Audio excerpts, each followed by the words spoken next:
शादी के बाद पहली बार किरण मायके आई है। देना तो उसे मैं बहुत कुछ चाहता हूँ, पर कुछ समझ नहीं आ रहा है कैसे दूँ। मेरा हाथ काफी तंग चल रहा है इस समय। आजकल पापा की दवाइयों पे जो ज्यादा पैसे खर्च हो जाते हैं। मेरी आधी से ज्यादा तनख्वाह तो पापा की दवाइयों में ही चली जाती है। पर अपनी बहन के चाल चलन करना भी तो मेरा ही फर्ज है। पर उसके चाल चलन करूँ कैसे? मेरे पास तो पूरे पैसे भी नहीं है। क्या करूँ? कहीं से पैसे उधार ले लूँ? अरे आप किस सोच विचार में है? किरण के बारे में ही सोच रहा हूँ। कल किरण अपने मायके से ससुराल जाएगी। अब किरण को खाली हाथ विदा नहीं कर सकते ना। पर साड़ियाँ, मिठाइयाँ, इतनी सारी चीजें तो आप उनके लिए लाए हुए हैं। घर वालों के कपड़े, इसके अलावा और क्या देना चाहते हैं उन्हें? शादी में भी हमने अपनी हैसियत के हिसाब से ज्यादा पैसा खर्च कर दिया। फिर भी अगर मेरे हाथ में होता ना तो मैं अपनी बहन के लिए और खर्चा करता। पर क्या करूं, बड़ा मजबूर हूं मैं। मेरा हाथ तो खुद इतना तंग चल रहा है। अरे तो इसमें परेशानी की क्या बात है? अब आप अपनी बहन को इतना प्यार करते हैं, वो कोई कम बात है? और ये बात तो दीदी भी जानती है कि आप उन्हें कितना प्यार करते हैं। और ये जरूरी तो नहीं ना कि आपको अपना प्यार जताने के लिए अपनी हैसियत से ज्यादा पैसा खर्च करना पड़े। वैसे भी हर इंसान को हैसियत के हिसाब से ही पैर फैलाने चाहिए। मैं सोच रहा हूँ थोड़ा सा कर्ज ले लूं किसी से। ये आप कैसी बातें कर रहे हैं? कर्ज फर्ज लेने की कोई जरूरत नहीं है। कर्ज क्या कोई ऐसे ही दे देगा? कर्ज लौटाना भी तो पड़ेगा। आप मेरी बात मान जाइए। हम अपनी हैसियत के हिसाब से दीदी का चाल चलन करेंगे। और वैसे भी घर के हालात तो दीदी से छुपे नहीं है। वो जानती हैं कि घर में आप ही कमाने वाले हैं। हाँ, ये बात भी तुम ठीक कह रही हो। चलो ठीक है, फिर जैसा तुम बोलोगी वैसा ही कर लूंगा। बस मेरी बहन को अपने ससुराल में हमारी वजह से कुछ सुनना ना पड़े। आप परेशान मत होइए, ऐसा कुछ नहीं होगा। अच्छा, चलो अच्छी बात है अगर ऐसा कुछ नहीं होगा तो। वैसे किरण है कहाँ? वो दीदी अपने कमरे में आराम कर रही है। चल ठीक है, फिर मैं मिल आता हूँ एक बार किरण से। वैसे भी मेरी बहन कल तो अपने ससुराल चली जाएगी। अरे नहीं नहीं, उन्हें सोने दीजिए। अभी उन्हें डिस्टर्ब मत कीजिए। एक बार जग गई ना फिर पूरी रात नहीं सो पाएंगी। आपको उनसे जो भी बात करनी है वो सुबह कर लेना। हाँ ये भी ठीक है, सुबह ही बात कर लेता हूँ किरण से। चलिए फिर आप भी सोने की तैयारी कीजिए। पर तुम कहाँ चल दी?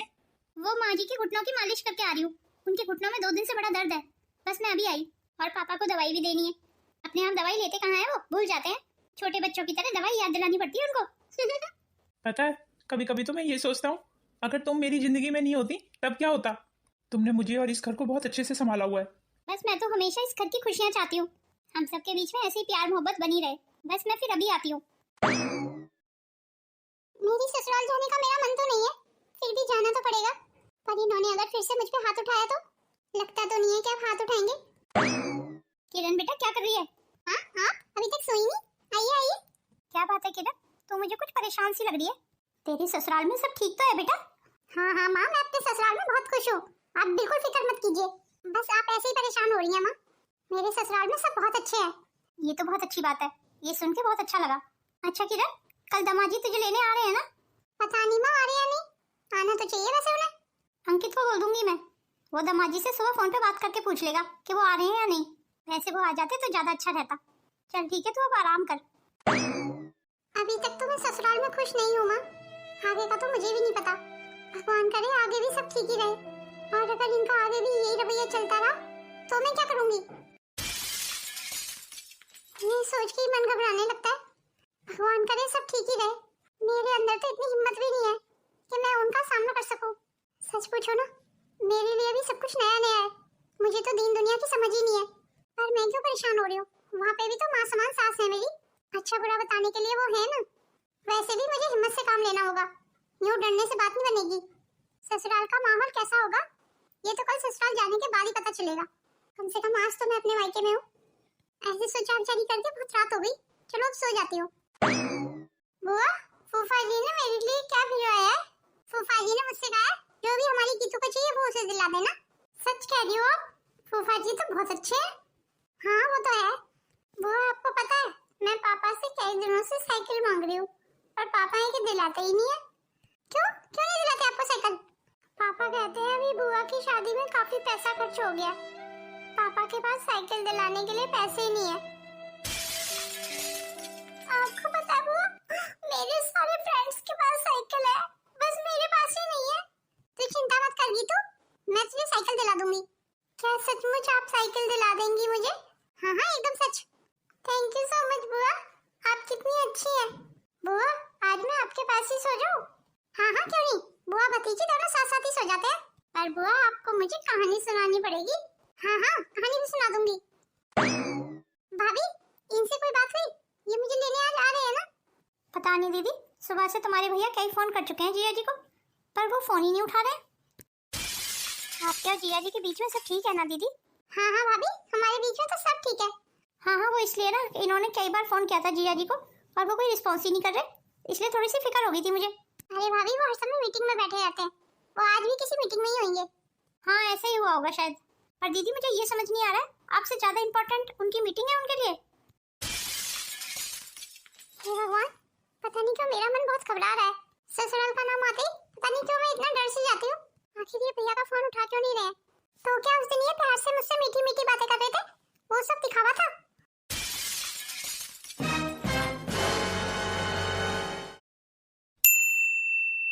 भला इस समय दरवाजे पे कौन आया है? कहीं मकान मालिक तो नहीं आया? रितेश भी घर पे नहीं है अभी तो। मकान मालिक का किराया भी देना है। अगर बहू को पता चल गया तो कि ये हमारा घर नहीं, किराए का घर है, तब क्या होगा? मकान मालिक को कैसे भी करके अभी लौटा देती हूँ।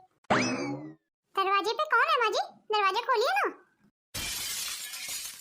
हाँ हाँ, जा तू अपना काम कर किचन में, मैं देख लेती हूँ कौन है। अच्छा बहू, कुछ पैसे पड़े हुए तेरे पास? जी माँ जी, अभी फिलहाल तो पैसे नहीं है मेरे पास। अच्छा ठीक है, तू जा किचन में।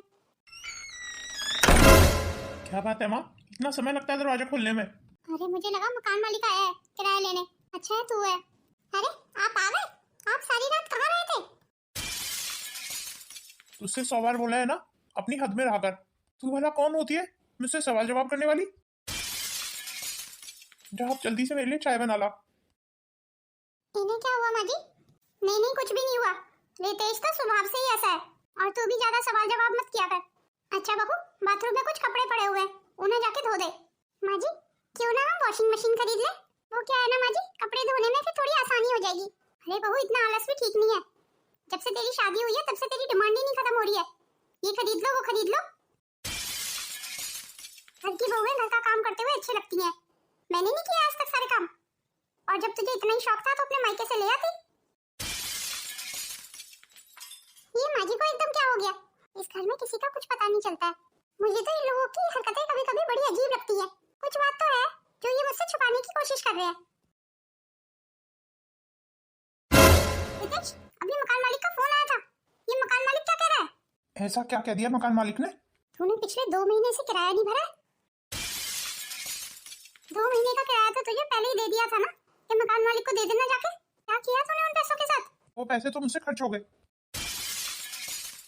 ये तो क्या बकवास कर रहा है रितेश? ओहो माँ, फिर क्या हो गया खर्च हो गए तो? क्या हो गया फिर खर्च हो गए तो? मकान मालिक हमें एक दिन नहीं रहने देगा फालतू। वो आज हमें नोटिस देके गया है, हमें जल्दी से जल्दी ये घर खाली करना होगा। घर खाली करना होगा? कौन सा घर खाली करना होगा? बताइए ना माँ जी, कौन सा घर खाली करना होगा हमें? माँ से क्या पूछती है, मुझसे पूछ। रितेश, ये तू क्या कर रहा है? क्यों माँ, इसे बताने में क्या डर है? अब ये कोई कहीं की प्राइम मिनिस्टर तो लगी नहीं हुई। आखिर बात क्या है? तूने बिल्कुल ठीक सुना, ये घर हमारा नहीं है, ये किराए का घर है। पर शादी से पहले तो आपने ये कहा था कि आपका अपना घर है। हाँ तो झूठ क्या बोला था? गांव में हमारा अपना घर है। अब हमें ये घर खाली करना होगा और गांव जाना होगा। अब हम गांव में ही रहेंगे। नहीं नहीं, मैं गांव में नहीं रह सकती। मैं इससे पहले कभी गांव में नहीं रही। इसका मतलब आप लोगों ने हमसे धोखा किया। मैं अपने पापा और भैया को सब बता दूंगी। हाँ हाँ, तेरे को जिसे बताना है तू बता दे, मुझे डर थोड़ी लगता है। नहीं नहीं बहू, तुझे किसी को बताने की जरूरत नहीं है। रितेश कोशिश कर रहा है, जल्दी ये घर हमारा हो जाएगा। क्यों झूठ पे झूठ बोलती रहती है माँ? मेरी तो नौकरी छूट गई है और आप होके एक और झूठ बोल रही है। ये आप क्या कह रहे हैं? नौकरी छूट गई? पर आपका तो अपना काम था ना। मेरा कोई अपना काम नहीं था, मैं तो एक कंपनी में डिलीवरी बॉय हूँ। आप लोगों ने मुझसे इतना बड़ा झूठ बोला। आपके खिलाफ मैं पुलिस कंप्लेंट करूंगी। देख रही हो ना माँ, मुझे पुलिस की धमकी दे रही है। शायद ये उस दिन की मार भूल गई है। मतलब गलतियां तुम करो और झूठ भी तुम बोलो और मार मैं खाऊं? मैं जा रही हूँ अपने मायके। मायके तो तू जाएगी और जरूर जाएगी, पर अपने भाई से पैसे लेने। ये आप क्या बकवास कर रहे हैं? भला मेरा भाई आपको पैसे क्यों देने लगा? तो फिर मैं तुझे छोड़ दूंगा, मेरा मतलब तुझे तलाक दे दूंगा। मैंने सुना है तेरा भाई तुझे बहुत प्यार करता है, वो तेरे लिए कुछ भी कर सकता है। तो क्या वो अपने बहन के खर्चे पानी के लिए हर महीने पैसे नहीं भिजवा सकता? आपका दिमाग खराब हो गया है जो ये सब बातें बोल रहे हैं। भला मेरा भाई तुम्हारे खर्चे के पैसे क्यों देने लगा? मेरा भाई तो खुद नौकरी करके गुजारा कर रहा है घर का, और इस बार तो तुझे अपने भाई से पैसे लेके ही आने पड़ेंगे। और अगर पैसे नहीं ला पाई तो गांव चलने के लिए तैयार हो जा। मैं गांव भी नहीं जाऊंगी, आप लोगों के साथ गांव तो नहीं जाऊंगी मैं, और नहीं पैसे लेके आऊंगी। मैं मेरे मायके चली जाऊंगी, हमेशा हमेशा के लिए। क्या कहा तूने? मायके चली जाएगी? मैं भी देखता हूँ तू कैसे अपने मायके जाती है। मार इसको, खूब मार इसको, आज मैं भी नहीं बचाऊंगी इसे, ये इसी लायक है। मुझे बचाओ।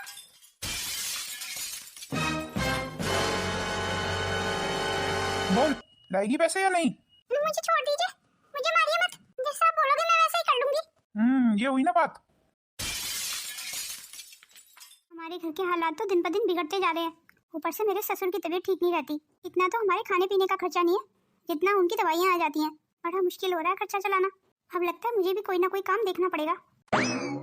भाभी, ये सब क्या हो गया दीदी? भाभी अरे क्या हुआ किरण को?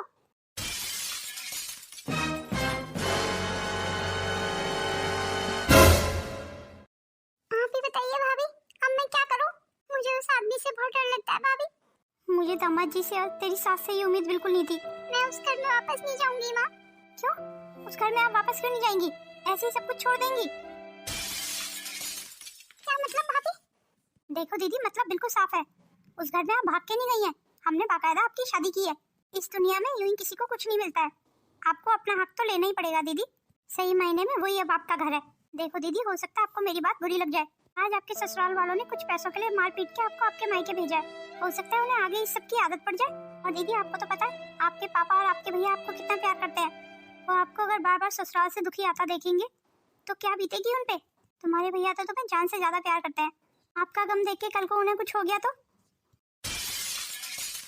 मैं तो जीते जी मर जाऊंगी ना दीदी। किरण, मुझे लगता है बहू बिल्कुल ठीक बोल रही है। तो आप ही बताएं ना माँ, मैं क्या करूं? देख किरण, सीधी सी बात है, हमने तेरी शादी कर दी। हमारे पास जो भी तेरे हिस्से का था हमने सब तेरी शादी में लगा दिया। इस घर में भी सिर्फ तेरा भाई तो है जो कमा रहा है। देख, हम बहुत गरीब लोग हैं। तेरे ससुराल वालों की सारी डिमांड हम कैसे पूरी करेंगे? ना ही हम तुझे रख सकते हैं। फिलहाल तो मैं एक अंगूठी बेच के तेरे लिए पैसों का इंतजाम कर देती हूँ, और उसके बाद हमसे कोई उम्मीद मत रखना। माँ जी बिल्कुल ठीक कह रही हैं। कहने का मतलब भाभी, मुझे अपने ससुराल जाना ही पड़ेगा ना? कुछ ही देर में 50,000 रुपए तेरी भाभी तुझे दे देगी। वो पैसे लेके भगवान के लिए यहाँ से चली जाना किरण। अगर तेरे पापा तुझे इस हाल में देखेंगे ना तो जीते जी मर जाएंगे। सही तो बोल रही है माँ, और भाभी भी गलत तो नहीं बोल रही। पर भला मैं ऐसे आदमी के साथ कैसे जिंदगी गुजारूंगी? मुझे नहीं लगता आगे से मायके में आके मुझे कोई मदद मिलेगी, और यूं बार बार मदद मांगना तो मुझे भी नहीं अच्छा लगेगा। लीजिए दीदी, बहुत मुश्किल से इन पैसों का इंतजाम किया है। और हाँ, आइंदा ऐसे रोते हुए तो कभी अपने मायके मत आना। जब भी आना, हंसी खुशी आना, वो भी 1-2 दिन के लिए। हाँ, हमेशा के लिए रहने की तो कभी सोचना भी मत दीदी। इसके बाद शायद मैं आपकी कोई मदद नहीं कर पाऊंगी। ऐसा मत कहिए भाभी, अगर आप लोग मेरी मदद नहीं करेंगे तो और कौन मदद करेगा मेरी? और आप मुझसे ऐसे पराये जैसा व्यवहार क्यों कर रही है भाभी? अब मेरा ससुराल मुझे ऐसा मिल गया, इसमें मेरी क्या गलती है भाभी? क्यों दीदी, सचमुच आपकी कोई गलती नहीं है? आपको शादी करने की जल्दी थी ना, लो कर दी अब हमने आपकी शादी। मैं तो कभी शादी करना ही नहीं चाहती थी भाभी। क्यों दीदी, शादी से पहले वो लड़का आपका रिश्ता लेके हमारे घर नहीं आ गया था? लगता है भूल गई आप सब कुछ। और आप मेरा विश्वास कीजिए भाभी, उस लड़के को रिश्ता लेके मैंने नहीं भेजा था। वाह दीदी वाह, झूठ बोलना तो कोई आपसे सीखे। उस लड़के को तो बैठे बैठे ख्वाब आ गए होंगे ना, जो आपका रिश्ता लेके हमारे घर आ गया। भाभी, मैं तो उस लड़के को जानती तक नहीं थी। पर दुख की बात यह है कि आप लोगों ने मेरा तब भी विश्वास नहीं किया, और आज भी मेरा विश्वास नहीं कर रहे हैं। बंद कीजिए दीदी अब अपनी बकवास। अपना तो घर आप बचा नहीं पाई, मेरा घर क्यों तोड़ने पे लगी हुई है? शायद आपको अच्छा नहीं लग रहा है कि मैं अपने ससुराल में खुश कैसे हूँ। ये आप क्या बोले जा रही हैं? जो सच है वही बोल रही हूँ। इससे पहले कि तुम्हारे भैया तुम्हें इस हाल में देखें, तुम इन पैसों को उठाओ और अपने ससुराल चली जाओ। मुझे एक बार तो भैया से मिलने दो भाभी। कह दिया ना दीदी, भगवान के लिए जल्दी से जल्दी यहाँ से चली जाओ। किरण, तू वो भी इस हाल में? आप ऑफिस से इतनी जल्दी कैसे आ गए आज? ऑफिस में आज जल्दी काम खत्म हो गया था। और किरण, तू कैसे? तेरे ससुराल में सब ठीक है ना? अरे हाँ हाँ, दीदी के ससुराल में सब ठीक है। पर मुझे कुछ भी ठीक क्यों नहीं लग रहा है? वो आप अपनी बहन को बहुत प्यार करते हैं ना, इसीलिए। नहीं नहीं, कोई बात तो है। तुम रुको, मेरे को किरण से पूछने दो।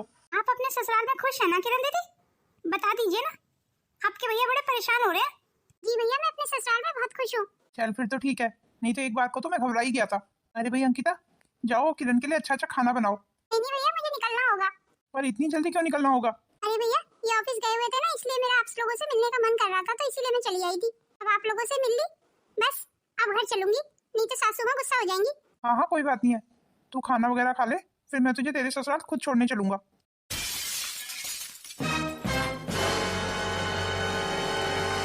इतनी जल्दी जो जा रही है, इतनी जल्दी तो मैं उसको साड़ी भी नहीं खरीदवा पाऊंगा। ये कुछ 2-3 हजार रुपए हैं, यही दे दूंगा, इन पैसों से वो अपने लिए साड़ी खरीद लेगी। ये पैसे किस लिए? ये पैसे किरण के लिए है। और क्या जरूरत है उनको पैसे देने की? अभी पीछे पग फेरे में तो इतने पैसे खर्च किए थे। तुम्हारा मतलब है अभी उसे खाली जाने दूं? अरे कम से कम 1-2 साड़ी के पैसे तो मैं उसे दे ही सकता हूँ। नहीं, ये पैसे मुझे दे दीजिए, किरण दीदी को ये पैसे मैं ही दे दूंगी। अच्छा तो ये बात है, तुम अपने हाथों से किरण को पैसे देना चाहती हो? ऐसे एक बात बोलूं, अगर तुम ये पैसे किरण दीदी को ना भी दो ना, तब भी कोई बात नहीं है, क्योंकि मम्मी ने उन्हें पैसे दे दिए हैं। पर माँ के पास इतने पैसे कहाँ से आए? अरे भाई, माँ है तो अपनी बेटी के लिए पैसे बचा के रखे होंगे उन्होंने। उन्हें पता है कि कल को बेटी की शादी होगी तो चाल चलन उन्हें ही तो करने पड़ेंगे। अच्छा ये बात है। लो तो फिर ये पैसे तुम ही दे देना किरण को। पर हाँ याद करके दे देना, कभी भूल जाओ। क्यों, आपको मुझ पे कोई शक है क्या? नहीं ऐसी कोई बात नहीं है, मैं तो ऐसे ही मजाक कर रहा था। किरण किरण किरण किरण, इसकी शादी कर दी, अब भी मेरा पीछा नहीं छोड़ रही है। और मेरा आदमी तो जैसे अपनी बहन के लिए पागल ही है। ये किरण नाम सुन के मैं परेशान हो गई हूँ। बड़ी मुश्किल से इससे पीछा छूटा था, और इसे अपने ससुराल में भी चैन नहीं है। बड़ी मुश्किल से तो इसकी जैसे तैसे मैंने शादी कराई थी। किसी को क्या पता कितने पापड़ बेलने पड़े थे मुझे वो शादी कराने के लिए, पर मुझे तो अभी भी शांति नहीं है। मेरे आदमी को तो अपनी बहन के अलावा कुछ दिखाई नहीं देता है, यहाँ तक कि अपनी बेटी भी नहीं। मेरे आदमी का बस नहीं चलता, नहीं तो पूरा घर उठा के किरण को ही दे दे। वो तो अच्छा है पापा जी बीमार पड़े हैं, नहीं तो वही कौन सा कम थे। वो भी सारे काम किरण दीदी से पूछ के करते थे। मेरी तो जैसे कोई वैल्यू ही नहीं थी इस घर में। पर मौका मिलते ही इस किरण को इतना नीचा दिखाऊंगी ना कि मायके आना ही भूल जाएगी। बड़ी मुश्किल से तो मेरा पति थोड़ा बहुत ध्यान देने लगा था मुझ पे। अब इस किरण के फिर से नए ड्रामे शुरू हो गए। भी अपने ससुराल में थोड़ी भी परेशानी हुआ करेगी, यहाँ भाग के चली आया करेगी। अब इस बारे में मुझे ही कुछ सोचना होगा। ये पैसे तो मैं नहीं देने वाली किरण को। हमारे भविष्य की तो मेरे आदमी को कोई चिंता ही नहीं है। अरे कल को मेरी लड़की बड़ी होगी, उसके लिए भी तो पैसे चाहिए ना। किरण के बारे में सोचने के लिए उसके माँ बाप जिंदा है अभी। वैसे भी मैंने किरण का ठेका नहीं ले रखा। वैसे अच्छा ही हो रहा है इस किरण के साथ कि अपने ससुराल में दुखी आई है। इसकी वजह से मुझे मेरे ससुराल में कभी वो इज्जत और मान सम्मान नहीं मिल पाया जिसकी मैं हकदार थी। मांगने से इज्जत और मान सम्मान नहीं मिला तो क्या हुआ, मैं अपना इज्जत और मान सम्मान छीन लूंगी। घर आने की फुर्सत मिल गई तुझे? आखिर कहाँ रहा तू पूरी रात? देख रितेश, अपनी आदतें सुधार ले। अब तेरी शादी हो गई है। मैं तो सोच रही थी शादी के बाद तू बदल जाएगा, पर तू तो बिल्कुल नहीं बदला। बस इसीलिए मैं घर में आना नहीं चाहता हूँ। मेरे आते ही आपके लेक्चर शुरू हो गए ना। ओहो माँ, मुझ पे नजर रखनी बंद कीजिए। आप जानती हैं ना, मुझे अपनी जिंदगी में किसी की भी दखलंदाजी बिल्कुल पसंद नहीं है। खामोखा मेरे मुंह से कुछ निकल जाएगा, फिर आपको बुरी लग जाएगी। तू एक काम कर, आज अपनी दिल की भड़ास निकाल ही ले। माँ मेरा दिमाग मत खराब कीजिए। और जो तूने हम सब का दिमाग खराब किया हुआ उसका क्या? अरे घर में पत्नी के होते हुए तू दूसरी औरतों के चक्कर में घूमता है। तुझे शर्म नहीं आती है कोठे पे जाते हुए? तुझे क्या लगा मुझे क्या पता नहीं है कि तू रात रात भर कहाँ रहता है? अरे कुछ शर्म कर रितेश, मुझे तो बोलते हुए भी शर्म आती है। पता नहीं कौन सा मनुष्य दिन था जब तू पैदा हुआ। जैसा बाप वैसा ही बेटा। हाँ तो क्यों पाला आपने मुझे? पैदा करते ही मार दिया होता मुझे। जब तेरे बच्चा होगा ना तब देखूंगी तो कितना मारेगा अपने बच्चे को। तेरे खुद की अपनी एक जवान बहन है, उसकी शादी फादी की फिक्र है तुझे? बस अपनी रंगरलियां मनानी है तुझे। मेरी बहन की चिंता आप मत कीजिए। अगर करिश्मा की चिंता मैं नहीं करूंगी तो और कौन करेगा? करिश्मा का भाई करेगा, और कौन करेगा? बस फिर तो होगी करिश्मा की शादी। फिलहाल तो तू मकान मालिक को पैसे देने का इंतजाम कर। करिश्मा की शादी तो भी दूर की बात है। हाँ वो भी कर लूंगा। ऐसे कैसे कर लेगा, जरा मैं भी तो सुनूं। मुझे सब पता है कैसे क्या करना है। ये जो तू सारे गलत काम करता है ना, इन्हें करना बंद कर दे। तुझे क्या लगता है मैं जानती नहीं हूँ तू क्या काम करता है? मुझे तो बोलने में भी शर्म आती है। अच्छा तो आपको मेरे काम पे शर्म आती है? शायद आप भूल रही हैं माँ, इसी काम की बदौलत आज हम इस शहर में रह रहे हैं। आप कैसे भूल सकती हैं कि मैंने इस काम की बदौलत कितना पैसा कमाया है? पर हराम का पैसा कभी फलता नहीं है। तूने कौन से तीर मार लिए? एक रहने को घर तक तो है नहीं हमारे पास। आप चिंता मत कीजिए माँ, रहने का घर भी होगा। बस जिस काम में लगा हुआ हूँ ना, एक बार वो काम हो जाए, भगवान ने चाहा ना तो इसी घर को खरीद लूंगा मैं। तुझे तो किसी दिन वक्त ही अच्छे से समझाएगा। अच्छा ही हुआ कि किरण यहाँ से चली गई। भगवान करे वो कभी वापस ना आए, नहीं तो रितेश के साथ तो उसकी जिंदगी बर्बाद है। मैंने किरण के साथ बिल्कुल अच्छा नहीं किया, पर अब मैं इस रितेश का क्या करूँ? जिन कामों को बाप करता था उन्हीं को बेटा करने लगा है। मैं तो किसी को बता भी नहीं सकती कि मेरा बेटा क्या काम करता है। और किरण को तो बिल्कुल नहीं बता सकती। ऐसी क्या बात है मौसी जी जो आप किरण को नहीं बता सकती? कहीं इन्होंने कुछ सुन तो नहीं लिया?